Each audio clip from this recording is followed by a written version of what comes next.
নমস্কাৰ। এই মুহূৰ্তত লৈ আহিছোঁ আপোনালোকৰ বাবে আজি ৰাতিপুৱাৰ কেইবাটাও গুৰুত্বপূৰ্ণ খবৰ। আজি উৰুকাৰ বজাৰত লাগিছে জুই। মাছ মাংসকে ধৰি সকলোতে হৈছে আকাশলংঘী মূল্য বৃদ্ধি। প্ৰশাসনে নিৰ্ধাৰণ কৰি দিছে মাছ মাংসৰ মূল্য। নিৰ্ধাৰিত দামতকৈ ব্যৱসায়ীয়ে অধিক দাম ল'লে বিহিত ব্যৱস্থা লোৱা হ'ব। প্ৰশাসনে নিৰ্ধাৰণ কৰিছে মাংসৰ মূল্য। সেই অনুযায়ী ছাগলীৰ মাংস প্ৰতি কিলোত 700 টকাকৈ, কুকুৰা ব্ৰইলাৰৰ কিলো গোটা 140 টকা নিৰ্ধাৰণ কৰিছে প্ৰশাসনে। কাটা ব্ৰইলাৰৰ দাম 240 টকা প্ৰতি কিলোগ্ৰামত। ইয়াতকৈ অধিক দাম ল'লে প্ৰশাসনে বিহিত ব্যৱস্থা লোৱাৰ কথা কৈছে। কামৰূপ জিলা প্ৰশাসনে নিৰ্ধাৰণ কৰি দিছে এই মাংসৰ দাম। অসাধু ব্যৱসায়ীৰ বিৰুদ্ধে কঠোৰ হ'ব প্ৰশাসন। ইয়াৰ লগতে নিৰ্ধাৰণ কৰা হৈছে মাছৰ মূল্য। ৰৌ, বাহু, মিৰিকাৰ 1 কেজিৰ তলত হ'লে 160 টকা নিৰ্ধাৰণ কৰিছে প্ৰশাসনে। 1ৰ পৰা 2 কেজিৰ ভিতৰত হ'লে 250 টকা নিৰ্ধাৰণ কৰা হৈছে। 2ৰ পৰা 2.5 কেজিৰ ভিতৰত হ'লে 300 টকা নিৰ্ধাৰণ কৰিছে। 2.5 কেজিৰ পৰা 3 কেজিৰ ভিতৰত হ'লে 350 টকা নিৰ্ধাৰণ কৰা হৈছে। 3 কেজিৰ ওপৰৰ ৰৌ, বাহু, মিৰিকাৰ দাম 400 টকাকৈ নিৰ্ধাৰণ কৰিছে প্ৰতি কেজি প্ৰশাসনে। গ্ৰাছ কাপ, চিলভাৰ, কমন কাৰ্পৰ 1 কেজিৰ তলত হ'লে 130 টকাকৈ নিৰ্ধাৰণ কৰি দিছে।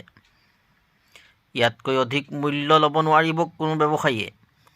2ৰ পৰা 2.5 কেজিৰ ভিতৰত হ'লে 220 টকাকৈ নিৰ্ধাৰণ কৰা হৈছে। 2.5ৰ পৰা 3 কেজিৰ ভিতৰত হ'লে 250 টকাকৈ নিৰ্ধাৰণ কৰিছে।